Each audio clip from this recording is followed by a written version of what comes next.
आप समाप्त करें। धन्यवाद। माननीय सदस्य श्रीमती हरसिमरत कौर बादल जी। शुक्रिया सर। सर, एक कहावत है कि जान है तो जहान है, हेल्थ इज़ वेल्थ। सर, जे जीवन तभी है जो किसी के पास सेहत होती है। और आज ये 140 करोड़ लोगों की मैं बात करूं तो सबसे ज़रूरी जो बजट में देखा जाए तो एलोकेशन होनी चाहिए थी हेल्थ के लिए, ताकि ये जो एक जवान देश है ये प्रोडक्टिविटी अपनी बढ़ा सके। लेकिन अफसोस कि जहाँ पे बजट में जिस तरह की बढ़ोतरी होनी चाहिए बढ़ोतरी तो नहीं हुई। और मैं ये महसूस करती हूँ कि हम सारे इस बात से एग्रीमेंट में होंगे कि हर एक के क्षेत्र में डॉक्टरों की और बहुत ज़्यादा रिक्वायरमेंट है। गांव से लेके शहर में ज़्यादा डॉक्टरों की ज़रूरत है।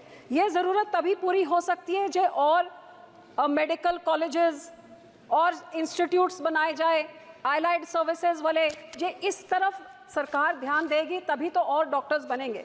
और मैं ये भी बेनती करूंगी कि जहां करोड़ों रुपए, हज़ारों करोड़ वेस्ट किए जाते हैं, कहीं पे बहुत बड़ा बुत बनता है उस पे हज़ारों करोड़ वेस्ट कर दिए जाएं, कहीं कुछ बन रहा है, बुलेट ट्रेन, बहुत अच्छी बात है। लेकिन जो आपने एम्स बनाए हैं, ऐसे कि आपने बढ़िया इंस्टीट्यूशंस बनाए हैं, तो फिर इधर कंजूसी हम क्यों करते हैं? जितनी सैंक्शनड ग्रांट है वो भी पूरी नहीं देते हैं, पैसे वहाँ के रोके हुए हैं। जिस तरीके से ये एम्स को आपको बढ़ाना चाहिए, हज़ारों करोड़ उनको तो सैंक्शन करके और देना चाहिए, ना कि सैंक्शन अमाउंट को भी रोकना चाहिए। सो मैं आपसे आग्रह करती हूँ आपके द्वारा माननीय मंत्री जी को कि एम्स बठिंडा, जो मेरा ख्याल आपके सबसे पहले एम्स जो 2016 में ऐलान हुए थे, 3 साल के अंदर ये एम्स बन गया 750 बेड का। रोज़ यहाँ पे राजस्थान, हरियाणा, पंजाब, सारे राज्यों के 2500 लोग ओपीडी में आते हैं। रोज़ वहाँ पे 40 इमरजेंसीज होती हैं, 2 मेजर नेशनल हाईवेज, 3 स्टेट के हाईवेज, 2 एक्सप्रेसवेज के बीच में। और आपको हैरानी होगी सर, 750 बेड का सुपर स्पेशलिटी अस्पताल, इतनी सारी हाईवेज। क्या आपको पता है कि यहाँ पे इमरजेंसी वार्ड में कितने बेड्स हैं? 28 बेड। सर, 28 बेड से वो हॉस्पिटल की ऑपरेशंस की रिक्वायरमेंट पूरी होएगी? ये 40 इमरजेंसीज की पूरी होएगी? किसकी होएगी? लगातार मैं कई सालों से मांग रख रही हूँ कि एक 300 बेड का ट्रॉमा सेंटर सैंक्शन किया जाए। एम्स बठिंडा भी मांग रहा है, लेकिन सरकार के कान में जूं तक नहीं। आज तक पता नहीं क्या कारण है, इतना बड़ा आपने हॉस्पिटल खड़ा किया, इमरजेंसी के वहाँ पे आप लगा दीजिए ट्रॉमा सेंटर 300 बेड का, ताकि उसका पूरा यूटिलाइजेशन हो। अस्पताल लोग भी मांग रहे हैं और वहाँ की जनता भी मांग रही है। दूसरा सर, जो छोटे छोटे पेंडिंग ड्यूज हैं, चाहे वो डीपीआर कॉस्ट में, नॉन डीपीआर, 1-1, 2-2 करोड़ क्यों आप रोक के रखते हैं? वो दे दीजिए। सर, आपको हैरानी होगी कि यहाँ पे मैन पावर भी अभी पूरा नहीं दिया है। ऑथराइज फैकल्टी में 150 से ज़्यादा पेंडिंग है। नॉन फैकल्टी में उसमें तकरीबन 1000 के तरफ पेंडिंग है। और सर, सबसे ज़रूरी, इतना बड़ा इंफ्रास्ट्रक्चर, मशीनरी पेंडिंग नहीं होनी चाहिए।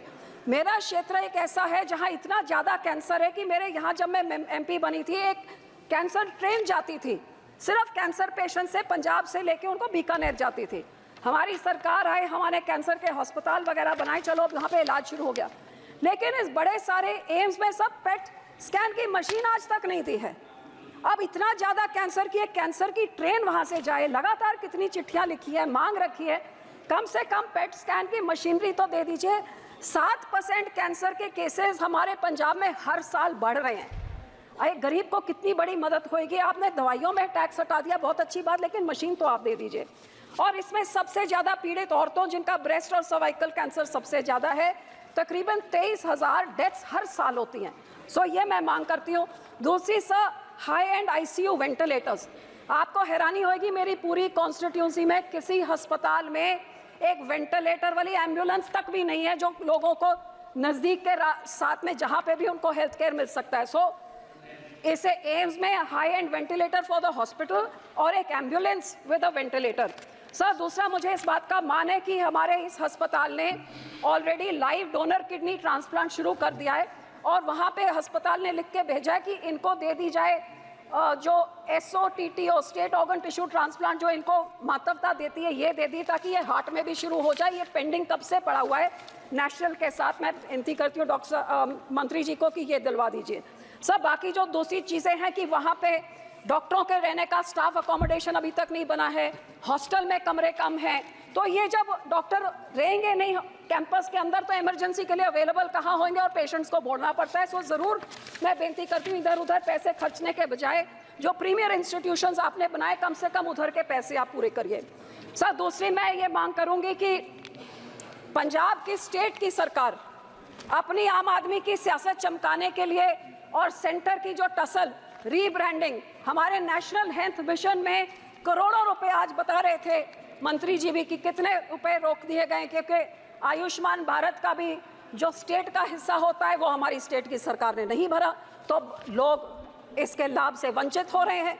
और इसी तरह सर इनकी ब्रांडिंग की टसल में ये कहते हैं कि इसकी ब्रांडिंग पीएम जो भी योजना होनी चाहिए वो कहते हैं हम मोहल्ला क्लिनिक नाम देंगे। नाम की लड़ाई में लोगों की हेल्थ फैसिलिटीज खत्म हो रही हैं। सो मैं बेनती करती हूँ सरकार से पीपल शुड नॉट सफर। और मैं ये आम आदमी सरकार ने सर जो अपनी सियासत चमकाने के लिए पीआर एक्सरसाइज मोहल्ला क्लिनिक इन्होंने शुरू किए जहाँ पे सारे हेल्थ इंफ्रास्ट्रक्चर के डॉक्टर्स को लेके बैठा दिया और ब्लड टेस्ट होते हैं और उनको एक टेस्ट के लिए उनको 50 रुपए मिलते हैं डॉक्टर को। तो आप उनके टेस्ट से देखेंगे आपको लगेगा सारा पंजाबी बीमार पड़ा है क्योंकि एक इतना बड़ा करप्शन का ये केंद्र बन गया है। सो सर मेरी बेनती ये है कि ऐसे पैसे आप ना रोकिए जिससे लोगों का नुकसान होता है और ये पैसे पंजाब को दिया जाए क्योंकि ये इनकी लड़ाई में लोगों को सफ़र नहीं करना चाहिए। आज सारे देश में सबसे ज़्यादा अपने जेब से खर्चा करने के लिए हेल्थ सर्विस के लिए पंजाब का नेशनल एवरेज से भी दुगना है क्योंकि इनकी लड़ाई में सारी हेल्थ सर्विसेज डॉक्टर आम आदमी क्लिनिक में डाल दिए और जो ढांचा था सरकारी ढांचा वो सारा कंडम हो रहा है। सर 2 पॉइंट्स अखीर में, एक तो आशा वर्कर जो 2008 से काम कर रहे हैं और बहुत ही उनको आज 1000-2000 रुपए से क्या होता है, इनको इनका पे ग्रेड नॉर्मलाइज किया जाए जो डीसी रेट होता है और इनकी एज लिमिट भी 65 तक बढ़ाई जाए। सर सरकार के मैनिफेस्टो में कहा था कि ये हर एक डिस्ट्रिक्ट में एक मेडिकल कॉलेज खोलेंगे लेकिन बजट में तो इसका कोई प्रावधान नहीं रखा। जिस तरह इस सरकार ने ये भी कहा था कोविड के बाद कि हर एक डिस्ट्रिक्ट में मेडिकल कॉलेज बनेगा लेकिन कोविड हुए तो 4-5 साल हो गए, हमारे पंजाब में एक भी नहीं।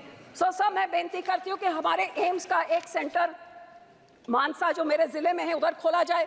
फिरोजपुर में जो पीजीआई सैटेलाइट सेंटर 2013 में सैंक्शन हुआ था, 2 बार ही उसका नींव पत्थर रख दिया गया है लेकिन 10 साल बाद आज तक बिल्डिंग भी नहीं खड़ी हुई है। सो मैं सरकार से ये भी बेनती करती हूँ कि वो जो आपने सैंक्शन किया कम से कम उन प्रोजेक्ट्स को कंप्लीट करिए जी आप लोगों की हेल्थ की तरफ आप सुगिर्द हैं। और सर इसी तरह एक मेडिकल इंश्योरेंस और लाइफ इंश्योरेंस जो छोटे शॉपकीपर दुकानदार होते हैं छोटे बिजनेस वाले जो जीएसटी में कंट्रीब्यूट करते हैं उनके लिए कोई ऐसे की इंश्योरेंस स्कीम लेके आए क्योंकि एक बीमारी आती है सारी उनकी कमाई तबाह हो जाती है। सो मैं आपके तरफ से ये भी मैं उनको बेनती करती हूँ और ये जरूर कि एम्स बठिंडा के सारा कुछ उनका सैंक्शन ड्यू है और सबसे पहले ट्रॉमा सेंटर जरूर 7 साल से मैं मांगी जा रही हूँ, मैं उम्मीद करते हैं जल्दी करें। Thank you.